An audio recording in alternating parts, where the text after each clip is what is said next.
يا أبا محمد يا حسن ابن علي أيها المجتبى يا ابن رسول الله. I sometimes wonder, when God made his heaven and secured its doors, hid its location, what must he have used to finish the seven skies? How do you perfect what is by definition perfection? And we will reward them with a garden and with silk garments. The Lord promises us for being patient in times of tribulation, gardens beneath which rivers flow. He promises eternal pleasure. What a beautiful expression.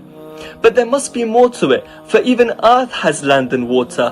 The birth of Ali's son answered my question. Doubts about God's justice and kindness were removed with his birth of beauty and ocean. Hassan proved to me that heaven isn't heaven, not the heaven we picture that has stolen our concentration. Paradise lies not in those seven skies above us, but in the heart that skips a beat when reciting the verse of purification. Clothes made of silk may await he who pleases Allah, but for Hassan, Jibreel would bring heaven's latest fashion, and rivers under gardens may be our aim to achieve. But there's only one river that yearns Hassan's affection, Kawthar. Kawthar or Fatima, who knows which is which? Were the gardens made for Zahra, or was she made for heaven? Or maybe within her is a paradise of its own, which by her holy name mankind can never gain recognition. He was named by God and held by Ali. He was named by God and held by Ali to the family of Muhammad, the latest addition. I wonder how it felt to be a baby in that house.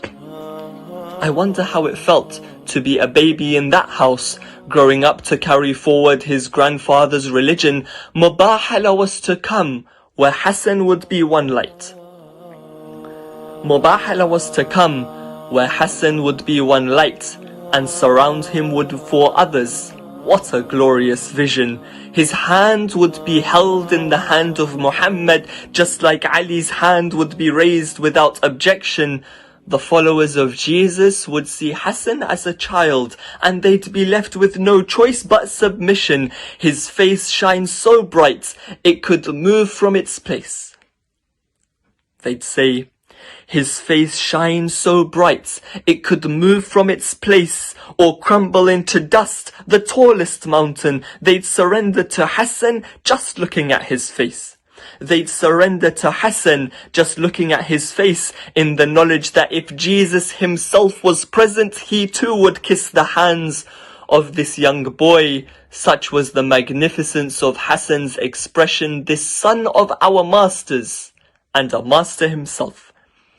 This son of our masters and a master himself, whether sitting or standing, his position, a master of an abode we yearn for one day, and to achieve it we'd only look in his direction, for he's the master of heaven, and this isn't doubted. For he's the master of heaven, and this isn't doubted.